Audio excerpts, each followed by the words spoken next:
The Denver Nuggets are trending up right now after a big homestand. They take their talents on the road. We're going to talk about how they've gotten it done and what we're expecting them still to do here on Locked On Nuggets.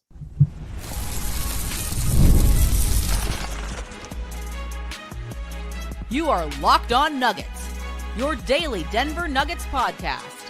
Part of the Locked On Podcast Network, your team every day.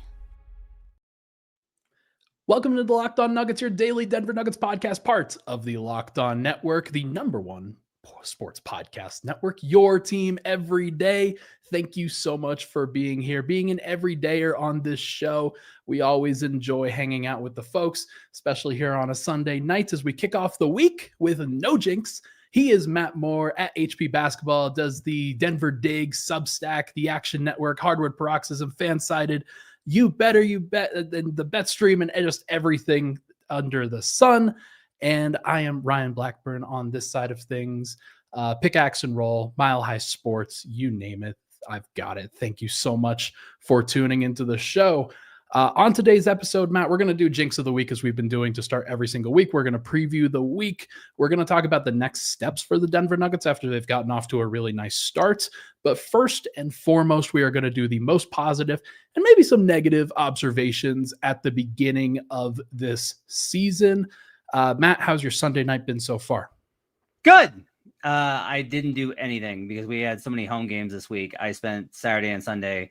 My daughter had a double header on Saturday in basketball, 1-1. She had a great game. Second game, like she finally started to get back into it because like she hasn't played. She played a little bit over the summer, but not as much as she needed to.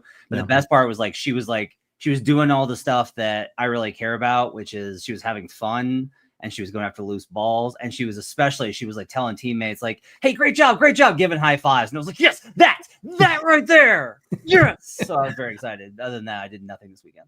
Uplifting children, always very exciting to see for the Moore household. I went to go see Predator Badlands earlier today with some friends, had some pho, really enjoyed myself. I made a nice bet that cashed in the NFL. Gotta love it. Let's do some observations here now for the Nuggets. I wanted to make sure that it's now kind of turning the page time from the very beginning of the season, I think, where this is the first couple of weeks. That's really where you start to get to know the team. You've got the intros done. Okay, the early season portion is now like you've gotten everything out of the way. And now it's really where you start having to click. It's really where you start having to figure out, okay, what is going to work for us? It's where the honeymoon period really starts to end for some teams and where you really start to change some things around, in my opinion. I disagree politely. Most of the coaches and players will tell you that basically it's not until after Thanksgiving and usually not even really until mid-December that really teams start to figure out who they are. We're still in basically extended preseason. And that's frustrating because it's these games count and we want to get to the meat of it and knowing things, but it's no, everything has to come with I think a real sense of patience. Because I think part of it too, the way I think about it is in the first couple of weeks, you should find yourself in a situation of real encouragement and a stretch of adversity, and how you respond to both of those things, I think is indicative of how your season is going to go. The Mavericks are still waiting on the good thing. They have had nothing but adversity. Yeah. Nets, Pelicans, Wizards, same kind of deal. And the Thunder haven't hit it. And, the Thunder have hit adversity. They had a lot of injuries. They've been without various dudes. It hasn't slowed them down, which kind of, I think, revalidates their entire proof of concept. Right. But I think Houston's a good example of this too, where Houston has moments where they look awesome, but then they lose to the Spurs and they were down a lot to the Bucks, but then they responded today. So you're just finding out still, I think, a lot about you. We have moved past the point where it's we don't know anything. We know some things. Yeah. Just don't know enough. We don't know if we know them or think them yet. Yeah. It's one of those things it's why I like to do real or not real last week. Really, that was a better segment for this week where, okay, now you start to get some trends actually forming. Your data set is increasing a little bit. Probably not going to really have solid numbers until 20 games in, but you really start to understand, okay, who is going to be the major contributors, who's going to be the minor contributors, and who is going to be a non-contributor, at least at the beginning, at the outset. So I've got some takes. I've got a positive, a negative, and a positive take I want to throw your way. We're going to do some observations. Any observations you want to throw at me first before I get going? Yeah. So I think what's interesting is this. There's a chart that's blocking our faces here on youtube.com/LockedOnNuggets. And it's a chart that shows transition and half court advantage. So what I did was I took half court points per possession minus league average on offense, and then subtracted defense from league average. Like took those two numbers together. And what's really interesting with this chart, so what it shows you for those on the audio side, the more pure medium, is that Nuggets are all the way to the right on half court because they're awesome. The Nuggets are currently first on half court offense and 8th in half court defense entering into Sunday's games. They are also, by the way, Ryan, number 1 in transition defense. That was one of my observations. Sorry to take it away from you. That's okay. But they're 22nd in half court offense because they keep turning the ball over. And I think that's really fascinating. But for them to be 8th in half court defense is so much better than I expected. I don't think it'll hold, but it's encouraging that, like, look, even if they're a defense that only performs well versus weaker units or teams or lineups, that's still much better than honestly I was expecting to start the year. So my big positive there from the defensive transition, per cleaning the glass, they are averaging 2 fewer defensive points added in transition, or they're second in defensive points added in transition on there. But you've got them at first, and there's a variety of metrics that have them at first as well. One of the negatives that I think will start to normalize for Denver over the season, the Nuggets are getting really lucky with opponent 3-point shooting. This is a number that I like to pay attention to about, okay, why are the Nuggets really good on defense? Well, opponents on cleaning the glass, they're shooting 31.7% from 3 against them in non-garbage time possessions. That is really low. That's 4% lower than anybody else, like league average in the NBA. And it's just one of those where occasionally teams are going to shoot 39% or 40% or 45% or some of these other crooked numbers. Eventually that's going to happen. Eventually that's going to make the 8th in half court defense number rise at least a little bit. But I'm at this point, like, it's why they're winning, but it's also something that I'm expecting to flip sooner rather than later. That's fair. I think what I need to look this up. What do you think that the quality of looks that they're giving up is? How do you feel like they've been on that? So they have allowed the either first or second most corner threes by percentage of like the shot quality, like the shot diet that the teams are getting. They are not allowing that many above the break threes, and they're actually very good in defending those. Surprisingly good in those. I don't know like what it often seems that it's not the best or second best shooter that are taking these open shots. It is they are pushing the ball into the 3rd best shooter or the 4th best shooter or the 5th best shooter on the floor. And so that's often like they're forcing the ball to where they want it to go, which definitely helps.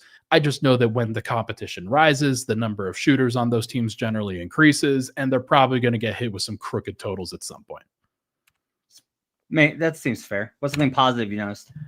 Per 36, this Nuggets center is averaging 25.5 points, 13.5 rebounds, 1.9 blocks, shooting 40% from 3 and 62% true shooting. Yes, folks. Wait, that's not Nikola Jokic. That is Jonas Valanciunas, who is averaging 25, 13, and like 55-40 splits from the field. He has 36. Been per 36. The thing is that you can't play him that many minutes because you're playing Nikola Jokic. But when the Nuggets have had to take Jokic off the floor, they've had a pretty awesome option to have in there that should get a lot of credit. The per game numbers are never going to wow people, but the per 36, it's something that David Adelman shouted out in the post-game presser last night. Like, he has been super efficient in what he has provided. Also been extremely great locker room presence. Yeah.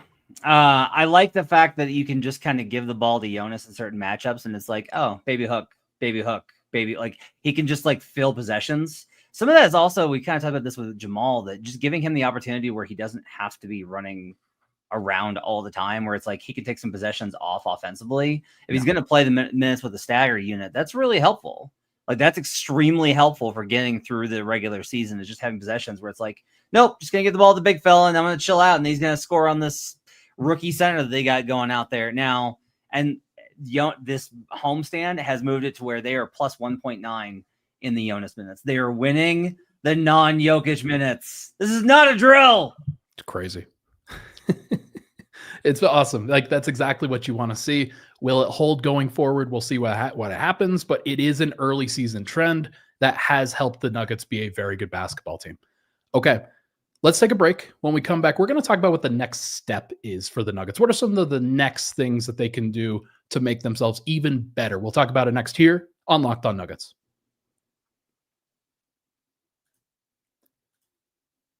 Your ambition just met its match. With Robinhood, you play for the win, not just on game day, every day, locking in on every opening, beating your PR, beating it again. Channel that drive into your money. Robinhood puts you in control of your money, trade stocks and ETFs, options, futures, and crypto, all in one platform. You can now build and execute your own trades from a desktop with Robinhood Legends advanced tools, or take advantage of the new Robinhood strategies with a tailored portfolio managed by a team of experts. You expect more from yourself? Expect more from your money. Get started today at Robinhood.com/yourmoney. Again, that's Robinhood.com/yourmoney. Your money, your move. We're also brought to you today by Game Time. Basketball season is officially here, and nothing beats being in the arena for those opening games. But let's be real. Getting tickets can be a total headache between waiting in queues, surprise fees, and prices that jump right before checkout. It's easy to get frustrated when all you want to do is cheer on your team. That's where Game Time comes in, the app that gives fans the advantage. It's your ultimate life hack for scoring amazing NBA tickets fast, easy, and stress-free. I love that what you see is what you pay. No hidden fees at checkout. Plus, I could see exactly what my view is going to look like when Game Time is like where I'm going for this. Before I buy the tickets, with their in-app seat view feature, their zone deals are a game changer. You pick the section, Game Time picks your seats, and you save big. You can even find NBA tickets under $25. Take the guesswork out of buying NBA tickets with Game Time. Download the Game Time app, create an account, and use code LOCKEDONNBA for $20 off your first purchase. Terms apply. That's code LOCKEDONNBA for $20 off. Swipe, tap, ticket, go. We'll be right back on Locked On Nuggets. We are back. Locked On Nuggets. Thank you so much for tuning into the show, folks. Hit that like button, hit that subscribe button. Would really appreciate it. Thanks for making us an everyday listen for you. Okay, Matt. What are the next steps in your mind for the Denver Nuggets? They're 7-2. They just had a 4-game winning streak. They look really good. There's a lot of things that they've done well. They even won without Jamal Murray and Aaron Gordon in the last game. What's the next thing they can do? Beat some good teams. I got another chart because he wants to look at a graph during a hoop combo. Shut up. This chart is always going to be a little bit compromised. This is net rating via cleaning the glass, which is non-garbage time, versus strength of schedule from dunks and threes. And the Nuggets are in the far right because they've obviously have a great net rating, but they're below on the y-axis because they've got a weaker strength of schedule. And the reason for that is mostly you'll notice the bad teams are all in the top left corner and the good teams are all in the bottom right corner, because if you are a good team and you beat the snot out of bad teams, your strength of schedule gets worse. And if you're a bad team and you get the snot kicked out of you by good teams, then your strength of schedule gets harder. So that's how that works, but it is kind of indicative. There is this kind of question of like, how good are they? Yeah. And I think it's a misguided question, to be honest, where I don't need them to beat the Wolves with Anthony Edwards in Minnesota. That's like a matchup thing that would make Nuggets fans feel good. But it's like, look, again, you're 6 months from that. It's about process. Like, it's about how you play. And beating teams during the NBA regular season doesn't really mean a lot. It's about how you play. And so the question is, like, can they perform? Can they look like they have versus good teams on the road? That to me is the bigger question. It's an important one, and they get a good test. We'll talk about the 3 teams that they play on this upcoming road trip in the next segment. But I agree. I think that it really is the next step. It's the next thing that they have to prove. It's not like look, they're going to win 50 plus games. They're going to be a top whatever seed. And it's more about the process of how they go through that, not necessarily who they beat along the way, in my opinion. But it is nice to, like, the only way to rack up 60 wins or however many, how close you can get to that is by beating some of those good teams too. So would like to see what they look like and how consistent they can get to their good stuff in those matchups. I'm just going to go ahead and say, like, they still have to get Cam Johnson going. They still have to get him as involved as possible from a scoring perspective. It's something that, like, Aaron's not always going to be averaging 20 points per game. Christian hasn't really taken off from a scoring perspective. Nikola has been great, but you don't want him averaging 30 points per game like he did over the course of this past week. I still think that having somebody else that can soak up some of that usage is going to be really valuable. Now, Tim Hardaway Jr. has done exactly that in the second unit for sure, and that's really where it comes into effect. I want to ask you, do you feel like Joker scored 30 because he had to? I think that he had to in this last game. Yeah. I think in the game against Indiana, where Denver really started slow, like, all they could really run was fullback dive. And I thought that they struggled to get to some of the beautiful game actions that you'd like them to. And then Tim Hardaway came in and changed the game.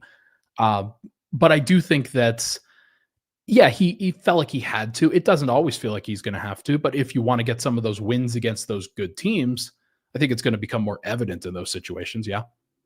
They scored 100 points and he played 31 minutes. I don't think they did. I don't think he did. He had to. That's not to say like he did anything wrong. I think he wanted to and he could. I just don't think that they're leaning on him, Ryan. Like, I don't think that this was a heavy, intensive week for him. I think this was a light week for him. I think everything has been easy and light. They're not posting him up a ton. They're not having him force his way through. He's not battling with guys. Like, he got the 3-pointer going this week, which is one of the reasons his points total went up, is because he actually started hitting his threes. Like, nothing about this week was taxing at all. And I think I understand the idea of like taking up some of those touches, but it's like the touches are still, it's like if Cam scores more, it's because he's scoring off passes from Joker. It's still Joker doing the thing. Like, that's not going to change, right? Doesn't have to be. Like, I do think that there's a lot that that Cam can do from a self-creation standpoint, both with the starters and with the second unit. But it's not my highest priority. I don't really have that many high priorities for this team right now. Isn't that crazy? It's awesome. It's great. It's really cool because, like, the answers that are going to come are not necessarily like super pressing right now. It's about like getting through the season, navigating things, not getting too high or too low, like Joker would say, and just continuing to build off of it. Not necessarily like there's no one thing that I think stands out. Like, the only thing you would say is that Cam's really started slow from a scoring perspective. So that's what I'd like to see. Hurricane says, I think passing to an open shooter is easier than bullying an NBA center to a basket. No, not really. Not for Joker. Not against Isaiah Jackson. Well, to be fair, I think passing to an open shooter is about the easiest thing that Joker could do. Depends on what he's doing to do it. How often is it that he dribbles in, post up, does all that hard work to force the double and then passes?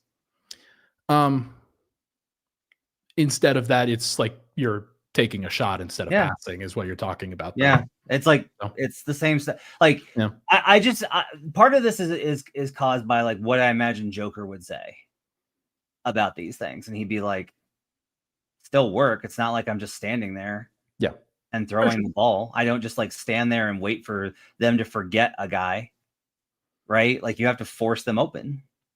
So that to me is like kind of the way that I think that dynamic works out. They need to get Cam going. I think they need to get Cam going because they need to think of the podcasters. Yeah, it's selfish. They have to deal with everybody making comments because it's like We just like Nuggets fans can't be satisfied that the team is 7-2 and looks awesome and probably should be 9-0. And Joker is like the best player. It has had the best season of anybody so far, and they're awesome. No. Gotta have something for us to be upset about. So gotta have something. I've got two more things. I want to see more Spencer Jones. Like, yeah, and I know that you shouted him out on the show last night and did some talking about with him. He was fantastic defensively, just amazing. Both he and Peyton Watson took Pascal. Have you seen his defensive rating on court? I haven't. Yes, Ryan. Yes, 100. That is high, sir. You are high on Spencer Jones's defensive rating on court. With Spencer Jones on the court in all of 39 minutes this season, the Denver Nuggets have an 85.7 defensive rating.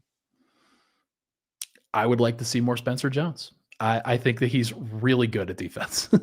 I would especially honestly like it if they gave him an opportunity to be a guy who disrupts the exact type of dudes that have given them problems. Because Christian can be a really good defender in time. I do not foresee Christian Braun at this point. No, I want to go back on that. It is 50-50 whether Christian Braun eventually develops into an all defense level player. I think he could get there, but it would take him until he's 27, 28. Like a lot of these guys, that's one of the things that's crazy is the league has shifted where it's like all these guys are super young and they're just killers immediately defensively. Jalen Suggs, Tamani Camera, like all these guys just like immediately out the box are like elite perimeter defenders. Yeah. Christian might get there in time, but he's definitely not now. So I think like having a guy where it's even, you don't have to close with him. You don't have to have it like that. But I do like the idea of using like a change up pitcher to be like, hey, we're going to put Spencer Jones in on this guy on this stretch in the third quarter, just to break up his rhythm a little bit, just to bother him a little bit and just use him that way. I think is really great. I love it.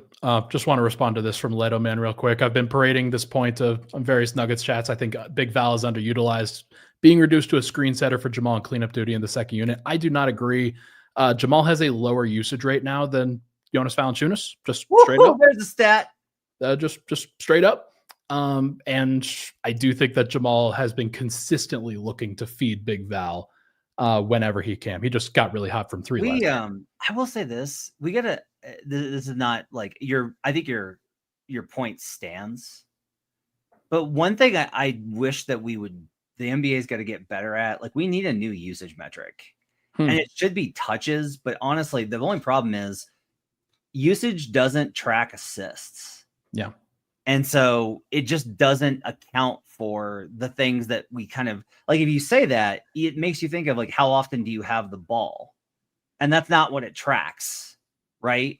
So even though like, I think your point absolutely stands here, but I do think it's like an interesting question of like touches, I think is an interesting one. There's some ball dominance metrics that I think Jamal would really dominate with the second unit specifically. So I get it. I get where this commenter is coming from. It's more of just like the actual theory of the practice. Like the shots, I just said that like he's 25 and 13 per 36. And you don't get that without getting shots. Like he has been getting up a lot of them. Yeah. And like JV's, I do think it's interesting though. JV's getting 24.8 touches per game. The starters are obviously all going to have more. Bruce has more because he's backup point guard. Peyton Watson actually has the 5th most on the team, which is interesting. He's been averaging a fair amount of minutes. Like he's at 191 minutes versus 113 for Jonas through 9 games. Yeah. And then Tim Hardaway Jr. and then Val. But I think you can have too much of a bad thing. I think having a balance with that second unit is important for it to be like, hey, we're going to hit you with like JV post up. Now we're going to run. Now we're going to run pick and roll. Hey, now we're going to run guard pick and roll with Tim Hardaway Jr. slipping. Like some variety in that offense, I think is also good. Extremely important to have variety, or else teams will be able to load up onto what Denver does.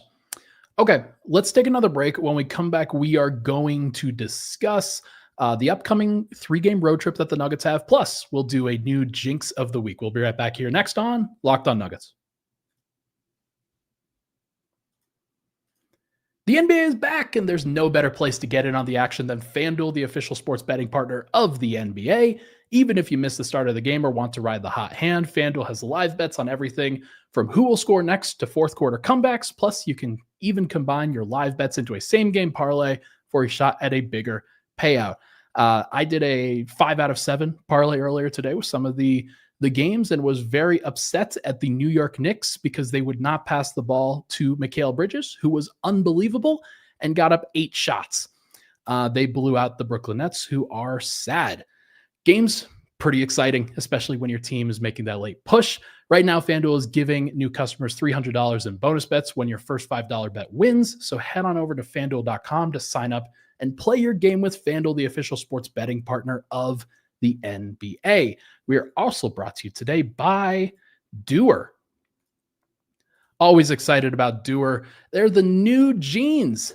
I am very excited about. They're arriving soon here, and they're already here in Denver.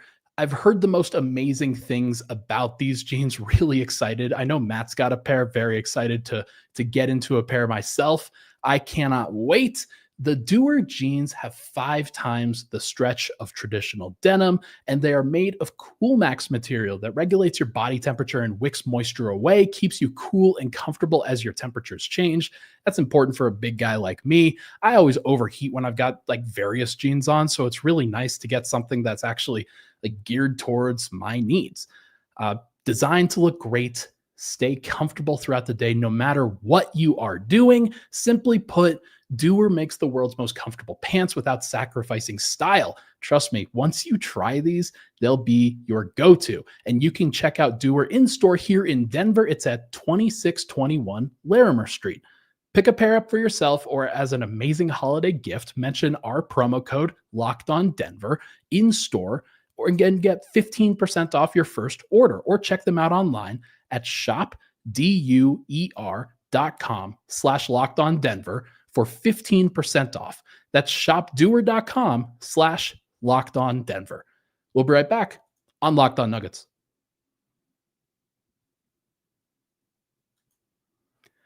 All right. We are not going to recreate the Sydney Sweeney American Eagle jeans commercial. That is not on the podcast anyway. Not the podcast for it, but never mind. We are back. Locked On Nuggets. Thank you so much for tuning into the show. Matt, the Nuggets have a 3-game road trip coming up Tuesday night. They are at Sacramento, and then a back-to-back on Wednesday night at the Los Angeles Clippers. They wrap things up on Saturday night versus the Minnesota Timberwolves in another matchup in Minnesota. All 3, I think, are games that Denver is capable of losing, especially after the 4-game homestand that they had, where they had 4, I would say, reasonably easy matchups. Sacramento will want some revenge. The Clippers will want some semblance of anything positive, and the Timberwolves are just flat out good. Which of those games are you most interested in?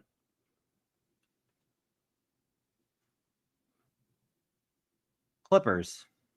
Yeah. They're up against the wall. We'll see if Kawhi's back by then.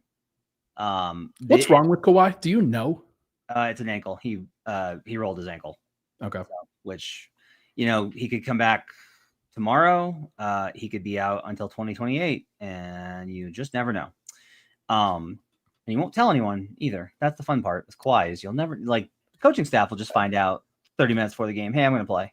I'd say communication has not been a strong list of Kawhi Leonard's positives over the course of the last year. Yeah, does not care.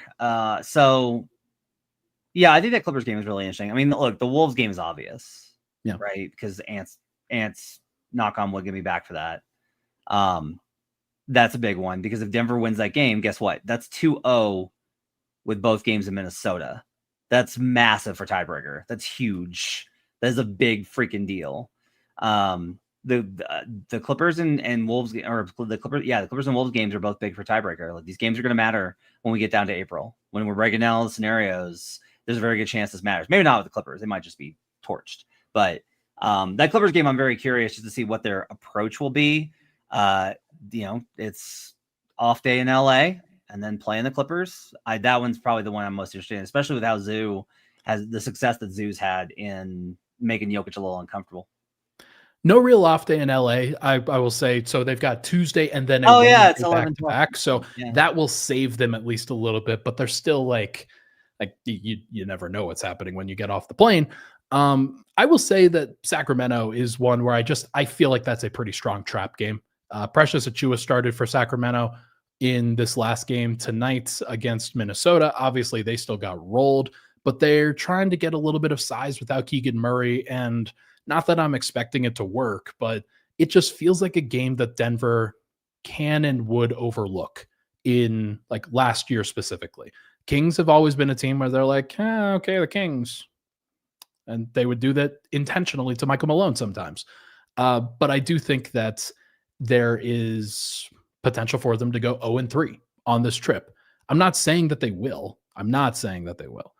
There is potential though. And it's important for them to bring the kind of like focus to the first game and then bring the same kind of focus to the second game and then bring the same kind of focus to the third game and like start from a good place as opposed to. Is there a game they don't need to have focus this season? This time, well, back-to-back at the Clippers. I don't really care if they lose that one from a perspective. I was gonna ask you if you thought they should rest that one, if they should punt it. Well, they already rested Murray and Gordon at home. I'm curious to see whether they will do something similar on the road, whether it's for those guys or it's for somebody else. I don't know. Like, would you rest Joker in that one? I would, but he wouldn't let you. Yeah. I read Cam. No. Would you rest any of the bench veterans? I would rest AG again. Interesting. Yeah, I think it's fine if you rest like AG and Jamal are the two that you have the biggest concerns about. Yeah. I wouldn't necessarily rest any of that. I don't think the bench is playing enough to warrant needing it. Like Peyton can play back to back. That's okay. Right. Yeah. Bruce isn't playing enough to really, maybe Bruce, but not even then. If Joker's willing to, definitely don't play Joker on that back to back. But with it being a road trip, I bet they play. So. Yeah, well, I mean, we had an interesting test on this homestand whether they would play in front of the home fans, and the answer was no. So it's curious. Maybe there is a changing of the guard here in terms of how they approach this stuff. Do you think 0-3 is more likely than 3-0? No, okay. I think 3-0 is more likely than 0-3. Okay, because this team is really good. Like they're just a really good team. I just know like. The other shoe will drop at some point in terms of their focus level, and they will get caught at some point. And the question is how many times. I would predict that they go 2-1 on this trip. Do you have a prediction? Yeah, I'll go 2-1. That sounds right to me. I think 2-1 tracks for. I think it's like they either rest guys and lose the Clippers game, or the Wolves catch them. I think they win Kings. I say they win Kings, lose Clippers, win Wolves is my prediction. Cool. Jinx of the week. Let's wrap up with this. Matt, last week I said, I don't see any way Cam Johnson averages more than 8.2 points per game. He averaged 7.8. So you're 0-2 on Jinxes. You are not doing this right. You got to get like a little bit more genuine. Well, my thinking is that the Jinx and the segment knows what I'm doing. Yes. And so it's some karmic justice for me for trying to make it a bit when it's really serious. So I will say for the new Jinx, we're gonna keep the same thread. I don't see any way Christian Braun gets out of his slump. I don't see any way. Like he's 4 of 23 from 3 in 9 games. He has been uncomfortable shooting them. I don't see any way that he gets out of this shooting slump. It's a good one. That would be very good for your brand. You need that. Need it desperately. You need that very much so right now. I'm going to say my Jinx of the week is going to be Denver can't be this good on the road. Like, okay, sure. They beat up on the Warriors without Steph and the poor Pacers who are a shell of themselves. And all of these teams that can't keep up with them. But like, let's be real. They can't be this good on the road. They might be great at home in altitude, but they're going to be like a normal team on the road. And there's no way that they're going to be this good, especially for a team that in the comments they're talking about who they need to bench in the starting unit, which by the way, the starting unit is plus 9.4 on the season. I don't have any Seems things good. that they need to change with the starting unit personally. Seems good. Pretty but, good. You know. Yeah. All right, folks. Well, hey, that is going to do it for this episode of Locked On Nuggets. I did so well. I was so good. You had such a good show. You did. This is like your best job hosting you've done. I was so good. Everybody, have a great week. We will talk to you guys throughout the week. Very excited about what Denver does on this upcoming road trip. Matt and I will be back on Tuesday night after the Nuggets play. We'll talk to you guys next here on Locked On Nuggets. Pickaxe and frickin' roll. You were so close. You were so.